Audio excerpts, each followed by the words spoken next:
ঘুমোবো আমি, ঘুমোবে তুমি, গল্প শোনাবে ঘুম পড়ি, হালকা আলো চোখ বন্ধ। চলো একটা গল্প শুনি, রাতের গল্প বাংলায়। আজকের গল্প ভিখারির বরদান। অযোধ্যা সিং অনেকদিন যাবৎ এক রাজার অধীনে সৈনিকের কাজে নিযুক্ত ছিলেন। স্বভাবে গুণে তাকে সকলেই খুব ভালোবাসত। সে যেমন আমোদপ্রিয় ছিল, তেমনি সাহসী ও বন্ধুবাৎসল ছিল। যে রাজার অধীনে সে কাজ করত, সেই রাজা ছিলেন খুবই শান্তিপ্রিয়। অন্য কোনো দেশের কোনো রাজার সঙ্গে তার যুদ্ধ বা কোনো রকম ঝুটঝামেলা ছিল না। অনেক বৎসর ধরে কাজ করছিলেন অযোধ্যা সিং সে রাজার কাছে। যুদ্ধক্ষেত্রে বীরত্ব দেখানোর সুযোগ তার হয়নি, কারণ যুদ্ধই তো হতো না। সে একদিন কাজ ছেড়ে মনের দুঃখে বসেছিল। তার খুব মন খারাপ করছিল নিজের গ্রামের জন্য। তাই সে ঠিক করল রাজার সাথে কথা বলে সে একবার নিজের গ্রামে যাবে। অনেক বছর হয়ে গেছে সে একবারও গ্রামে যায়নি। রাজার কাছে অনুমতি নিয়ে সে এরপর নিজের গ্রামে যাওয়ার জন্য রওনা দিল। কিছুদিন পর সে নিজের গ্রামে পৌঁছে গেল। দূর থেকেই প্রথমে গ্রামখানিকে দেখে অযোধ্যা সিংহের হৃদয় আনন্দে নেচে উঠল। সুন্দর গ্রামখানি, তার গাছপালায় ঢাকা। তার খুবই ভালো লাগছিল গ্রামে এসে। হাঁটতে হাঁটতে সে নিজের বাড়ির সামনে এসে উপস্থিত হলো। কত পরিবর্তন হয়ে গেছে সব! যে নারকেল গাছগুলো সে ছোট্টবেলা লাগিয়েছিল, সেগুলো এখন কত বড় বড়। তার বাবা মা আর কেউ নেই। বাড়িতে এক গৃহস্থ এসে বসবাস শুরু করেছে, তাকে সে চেনেও না। অযোধ্যা সিংহের বাড়ি আসার পর মনটা যতটা ভালো লাগছিল, ততটাই যেন খারাপ হয়ে যাচ্ছে। তবুও অযোধ্যা সিং গ্রামটা ঘুরে ঘুরে দেখছিল। বাড়ির কাছে একটা পুকুর ছিল। পুকুর পাড়ে এসে খুব মন খারাপ নিয়ে অযোধ্যা সিং বসল একটা বটগাছের ছায়ায়। খানিকক্ষণ কাঁদল। হাউ হাউ করে কাঁদার পর চোখের জল নিজেই মুছল। ধীরে ধীরে গ্রামের মাতব্বরের কাছে গেল তার পৈতৃক সম্পত্তি দাবি করার জন্য।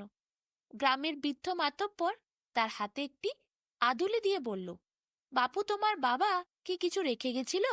এই যা ছিল তোমায় দিলুম। সে আর কোনো কথা বাড়াল না, সেটা নিয়ে বেরিয়ে গেল গ্রাম থেকে। গ্রাম থেকে বার হওয়ার পর তার চোখে জল ভর্তি ছিল। সে কোন দিকে যাবে বুঝতে পারছিল না। অজানা পথে হাঁটতে হাঁটতে লক্ষ্যহীনভাবে সে চলতে শুরু করল।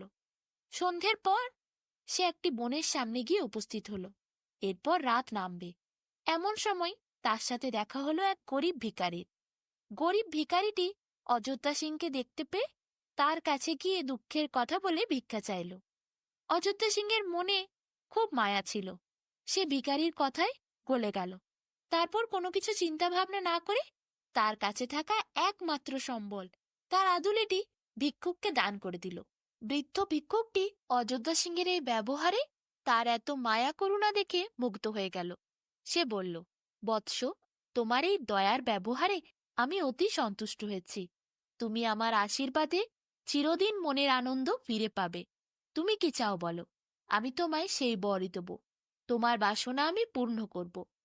তখন অযোধ্যা সিং ভিক্ষুকের মুখে এইসব কথা শুনে অবাক হয়ে গেলেন। তিনি মনে মনে ভাবতে শুরু করলেন, কে এই ভিক্ষুক? তিনি আর বেশি চিন্তাভাবনা না করে বললেন, প্রভু, আমি তো আপনাকে চিনি না, জানি না।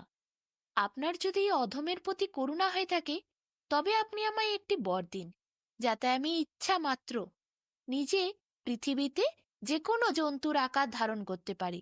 ভিক্ষুকটি বলল, তোমার ইচ্ছা পূর্ণ হবে, মাঝে মধ্যে আমার কথা স্মরণ করো। এই কথাগুলি বলার সাথে সাথে পলকের মধ্যে বৃদ্ধ ভিক্ষুক কোথায় চলে গেল, অদৃশ্য হয়ে গেল। তাকে আর খুঁজে পেল না অযোধ্যা সিং। এরপরে অলৌকিক শক্তি লাভ করল অযোধ্যা সিং। মনের আনন্দে পথ চলতে শুরু করল।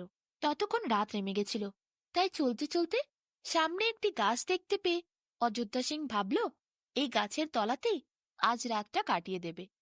তারপর কাল সকালে আবার যাত্রা শুরু করবে। করলও তাই। সেই রাতটা সে গাছের তলায় শুয়ে কাটিয়ে দিল। পরের দিন সকাল সকাল সে আবার নতুন করে পথ চলা শুরু করল। দেখতে দেখতে এক নতুন রাজ্যে এসে সে পৌঁছল। সেই নগরের চারদিকে আনন্দ কোলাহল। সৈন্যগণ রণসাজে সজ্জিত। প্রবল শব্দে আকাশ কাঁপিয়ে রণবাদ্য বাজছে। রাজা মধ্যস্থলে দাঁড়িয়ে আছেন। সৈন্যগণ সাজসজ্জা দেখাচ্ছেন। সকলেই যেন শহরের মধ্যে কিছু একটা আগমনের প্রতীক্ষা করছে। এদিকে রাজার সঙ্গে অন্য এক দেশের প্রবল নরপতির যুদ্ধের সম্ভাবনা হওয়ার জন্য রাজা একটু ব্যস্ত ছিলেন, কারণ তার কাছে সেরকম সৈন্যবল ছিল না। যে দেশের রাজার সাথে তার যুদ্ধ লাগার কথা, সেই রাজার কাছে প্রচুর সেনা ছিল, তাই তার সাথে যুদ্ধ করাটা অত সহজ কথা নয়। রাজার মাথায় একটু চিন্তাও ছিল। অযোধ্যা সিংহের বীর হৃদয়, সে তো প্রথম থেকেই যুদ্ধক্ষেত্রে তার বীরত্বের প্রদর্শন করতে চেয়েছিল, কিন্তু সুযোগ পায় নাই। অযোধ্যা সিং সৈন্যদের পোশাক পরিচ্ছদ, এদিকে রণক্ষেত্রের উৎসাহ দেখে খুবই আনন্দে নেচে উঠল। সে রাজার কাছে চলে গেল। রাজাকে গিয়ে বলল, সৈনিক শ্রেণীতে ভর্তি হবার জন্য আপনার কাছে অনুমতি প্রার্থনা করছি। রাজার এদিকে যত বেশি সৈন্য হবে ততই ভালো হবে, তাই রাজা সেই সুযোগ না করলেন না। তাড়াতাড়ি অযোধ্যা সিংকে নিজের সেনাবাহিনীতে নিয়ে নিলেন। এরপর সকলে সেজে উঠল যুদ্ধের জন্য। দেখতে দেখতে যুদ্ধের জন্য সৈনিকগণ অগ্রসর হতে শুরু করল। তারপর সকলে মিলে রণক্ষেত্রে পৌঁছে গেল। শীঘ্রই যুদ্ধ বাঁধবে। সবাই ভালো করে শেষ প্রস্তুতি নিয়ে নিল। রাজা আদেশ দিল। দুই রাজার আদেশ পেয়ে দুই দলের লোকেরা প্রবল বেগে একে অপরকে আক্রমণ করল। তারপর প্রচণ্ড যুদ্ধ চলল। অযোধ্যা সিং যে রাজার পক্ষ অবলম্বন করে যুদ্ধে নেমেছিলেন, সেই রাজা জয়লাভ করতে আর পারল না। রাজাকে এক অদ্ভুত সন্ন্যাসী এসে একটি মায়াবী আংটি দান করেছিলেন। সেই আংটি যখনই রাজা আঙ্গুলে পড়ে থাকত, তিনি সকলকে দেখতে পেতেন, কিন্তু তাকে কেউ দেখতে পেত না। রাজা সবসময় সেই আংটিটি যুদ্ধের আগে নিয়ে যেতেন। যদি তিনি হেরে যান, আংটিটি পরে নিতেন। তিনি সেখান থেকে অদৃশ্য হয়ে যেতেন। তারপর তিনি অদৃশ্য হয়ে রাজবাড়িতে ফিরে আসতেন। কিন্তু এবারে রাজা একটি বড় ভুল করলেন। তিনি আংটি ফেলেই যুদ্ধক্ষেত্রে চলে এসেছিলেন। আংটিটি তার রাজবাড়িতেই রয়ে গেছে। এদিকে তিনি যখন যুদ্ধে পরাজিত হয়েছেন, তাকে ধরার জন্য অপর রাজার সৈনিকরা দ্রুত গতিতে ছুটে আসছে রাজা তাঁবুর দিকে। রাজার কিছু সৈন্য, যারা যুদ্ধে অংশগ্রহণ করেনি, রাজার সুরক্ষা ব্যবস্থায় নিয়োগ ছিল, তারা সকলে মিলে রাজা তাঁবুর সামনে দাঁড়ালো, যাতে তারা রাজাকে সুরক্ষা দিতে পারে। রাজার কাছে বেশি সময় ছিল না। অপর পক্ষের রাজা, মানে যে রাজা জয়লাভ করেছে, তার ছিল প্রচণ্ড সেনাবল। রাজা সেটা ভালো করেই জানতেন। রাজা তাঁবুর মধ্যে থাকা কয়েক বিশেষ সেনাকে বললেন, সকলকে ঘোষণা করে বলে দাও, যত আমার সেনা আছে তাদের সকলকে জানিয়ে দাও, আমি আমার জাদুর আংটি রাজবাড়িতে ফেলে এসেছি।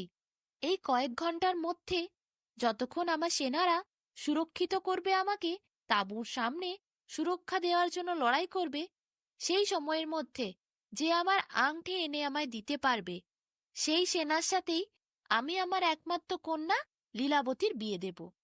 এরপর সৈন্যরা তাদের দলের সব সৈন্যদের বলে দিল। সেই কথা শুনতে পেল অযোধ্যা সিং। সুযোগ বুঝে অযোধ্যা সিং রাজার কাছে এসে বললেন, মহারাজ, যদি আপনার প্রতিজ্ঞা রক্ষা করেন, তাহলে আমি আপনাকে সময়ের মধ্যে আংটিটি এনে দিতে পারি। রাজা বলল, অবশ্যই আমি আমার প্রতিজ্ঞা রক্ষা করব, কিন্তু নির্দিষ্ট সময়ের মধ্যে তোমাকে আংটি নিয়ে ফিরতে হবে। সেটা তুমি যদি পারো, তাহলে আমার মেয়ের সাথে আমি তোমার বিয়ে দেব। অযোধ্যা সিং এরপর ভিক্ষুকের কথা স্মরণ করলেন রাজার তাঁবুর থেকে বেরিয়ে। তারপর খরগোশের আকার ধারণ করলেন। তীরের মতো বেগ নিয়ে ছুটতে শুরু করল খরগোশ। দেখতে দেখতে সে রাজদরবারের মাঠে গিয়ে পৌঁছল। তারপর মাঠের থেকে কিছু ঘাস খেয়ে আবার ছুট দিল, একেবারে রাজবাড়ির ভেতরে প্রবেশ করল। তারপর সে মনে মনে বৃদ্ধ ভিক্ষুকের কথা স্মরণ করল আর পায়রার আকার নিল। পায়রা হয়ে উড়ে গেল রাজার কক্ষের ভেতরে। অল্প সময়ের মধ্যে মুখে করে আংটিটি তুলে রাজার কাছে তাড়াতাড়ি ফিরে এলো। তাঁবুর ভেতরে ঢোকার আগে সে একবার বৃদ্ধ ভিক্ষুককে মনে করে নিল। তারপর মুহূর্তের মধ্যে আবার অযোধ্যা সিংহের আসল রূপে ফিরে এলো। তাড়াতাড়ি রাজার হাতে গিয়ে আংটিটি দিল এবং বলল, আপনার প্রতিজ্ঞা কিন্তু আপনি রাখবেন বলেছেন। রাজা আংটি হাতে পেয়ে খুব খুশি হলেন। এক হাতে তরবারি নিলেন, অন্য হাতে আংটিটি পরলেন, তারপর অদৃশ্য হয়ে গেলেন। ঠিক 1 ঘন্টা পরই চারিদিকে সৈন্যরা বলাবলি করতে শুরু করল। যে বিরোধী পক্ষের রাজা যুদ্ধে জয়লাভ করেছিলেন তার দেহ নাকি তাঁবুর মধ্যে খণ্ড খণ্ড অবস্থায় পাওয়া গেছে। কেউ কিছুই বুঝে উঠতে পারলেন না। এদিকে অযোধ্যা সিং, তিনি পুরো ব্যাপারটা ধরে ফেলেছিলেন। এই কাজ রাজারই। অদৃশ্য হয়ে গিয়ে সে বিরোধী পক্ষের রাজাকে মেরেছে। তার কাছে আর কোনো উপায়ও ছিল না। তার রাজ্যকে না হলে নিয়ে নিত সে বিরোধী পক্ষের রাজা। তাই সে ছল করে এই কাজ করেছে। রাজা এরপর ফিরে এলেন নিজের রাজবাড়িতে। অযোধ্যা সিং সেখানে উপস্থিত ছিল। অযোধ্যা সিংহের কথা রাজা কিন্তু সেদিন ভোলেননি। তিনি প্রতিজ্ঞা যা করেছিলেন তাই রাখতে রাজি ছিলেন। তার মেয়ে লীলাবতীকে ডাকলেন রাজা। সব ঘটনা লীলাবতীকে খুলে বললেন। বললেন যে তিনি প্রতিজ্ঞা করেছিলেন। তার প্রাণ বাঁচিয়েছে এই অযোধ্যা সিং। রাজার কথায় লীলাবতী রাজি হয়ে গেল, কারণ সে তার পিতাকে খুব ভালোবাসত। যেই মানুষ তার পিতার প্রাণ ফিরিয়ে দিয়েছে তাকে বর হিসেবে বেছে নিতে লীলাবতীর কোনো আপত্তি ছিল না। শুভ দিন দেখে অযোধ্যা সিংহের সাথে লীলাবতীর বিয়ে হয়ে গেল। রাজা খুব ধুমধাম করে দুজনের বিয়ে দিলেন। অযোধ্যা সিংহের পর লীলাবতীর সাথে সেই রাজ্যেই থেকে গেল। পরম সুখে তারা দিন কাটাতে শুরু করল। অযোধ্যা সিং তার দানের ফল পেলেন। তার জীবনে আবার সুখ নেমে এলো, আনন্দে ভরে গেল।